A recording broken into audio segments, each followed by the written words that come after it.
Tanggapan mengejutkan Erick Thohir soal kekalahan timnas Indonesia U23 dari Malaysia. Sebab hanya juara grup yang otomatis lolos ke babak semifinal. Satu tiket lagi akan diperebutkan oleh peringkat 2 terbaik dari 3 grup yang ada. Namun harapan itu kembali hidup. Erick mengatakan timnas Indonesia U23 ini dipersiapkan untuk ajang kualifikasi Piala Asia 2024. Apalagi Indonesia akan menjadi salah satu tuan rumah di babak kualifikasi. Tentu apa yang sedang dilakukan pemain muda saat ini adalah mereka menaikkan mentalitas dan juga pengalamannya, karena yang kita turunkan bukan pemain inti, kata Erick di Bandung Sabtu kemarin. Jadi jumlah dari pemain U23 kalau ada 40 pemain yang kualitasnya sama rata, ini bisa saling mengisi, imbu Erick. Kalau kita lihat sekarang kan baru 22 pemain. Karena itu ketika Marcelino, Rizky Ridho, lalu Witan tidak ikut, terlihat tidak sekuat waktu SEA Games. Kembali target AFF ini kan sasaran antara, tapi ya tetap sedih, jelas Erick.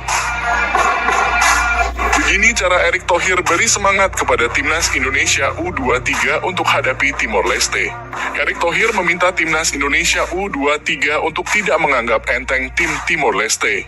Kekalahan saat lawan Malaysia kemarin harus menjadi pelecut bagi skuad Garuda Muda agar bisa ke babak selanjutnya di ajang Piala AFF kali ini.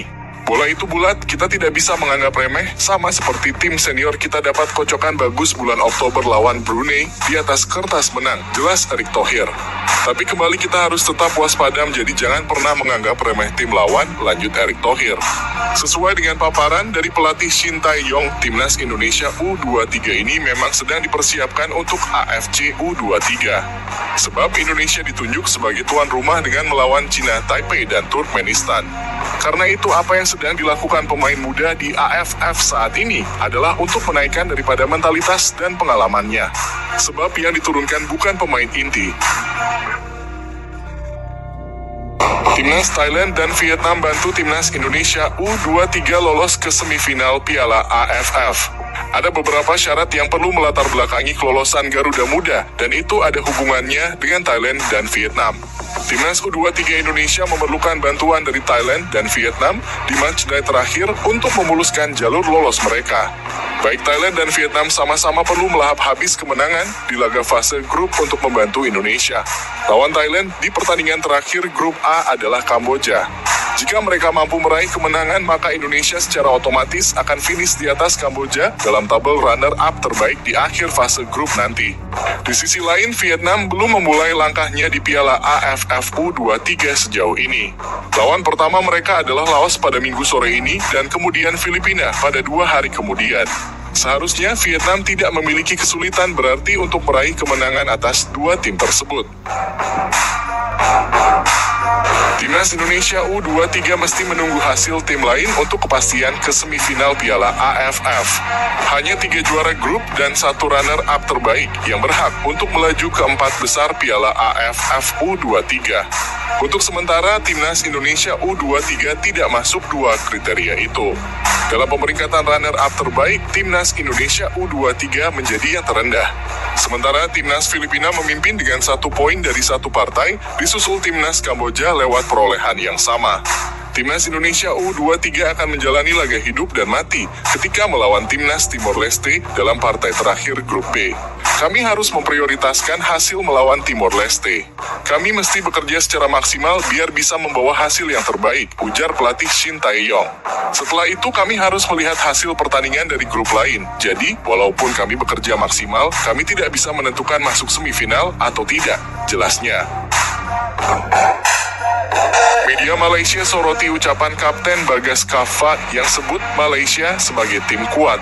Bagas merasa timnas Indonesia dapat bermain baik, namun justru menelan kekalahan. Namun ia merasa itulah sepak bola dan kini ia berharap skuad Garuda Muda bisa kembali fokus untuk menghadapi Timor Leste di laga pamungkas grup B Piala AFF. Media asal Malaysia Makan Bola menyoroti ucapan Kapten Bagas Kaffa itu yang menyebut timnas Malaysia U23 sebagai tim kuat. Menurut Bagas, timnas Indonesia U23 kesulitan saat menghadapi Malaysia. Memang itu pertandingan yang sangat sulit. Kami bermain bagus tapi kebobolan 2 gol. Itulah sepak bola, kita harus fokus dan lebih baik lagi di pertandingan selanjutnya, jelas Bagas Kaffa mengutip dari Makan Bola. Terima kasih kepada semua rekan tim atas kerja kerasnya. Ini bukan hasil yang kita inginkan, tapi kita harus tetap bangkit dan fokus untuk pertandingan berikutnya, jelas Bagas Kava. Kelemahan yang harus diperbaiki skuad Garuda Muda saat jumpa Timor Leste. Hasil minor kontra Malaysia meninggalkan sejumlah catatan bagi jajaran tim pelatih Garuda Muda untuk segera diperbaiki. Timnas Indonesia U23 banyak melakukan kesalahan sendiri pada laga perdana. Kesalahan mendasar yang sering dilakukan pemain di sepanjang laga yakni salah melakukan passing atau operan. Selain itu, chemistry antar pemain juga tak luput dari sorotan. Banyak kesalahan-kesalahan individu yang sangat mendasar sering dilakukan pemain, seperti sering salah passing dan terlambat dalam mengambil keputusan.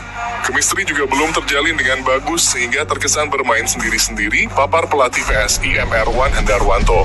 Erwan juga mendoakan Indonesia bisa mendapat hasil yang lebih baik lagi pada laga versus Timor Leste. Kebetulan, sang calon lawan tidak membawa skuad terbaiknya di edisi Piala AFF U23 tahun ini.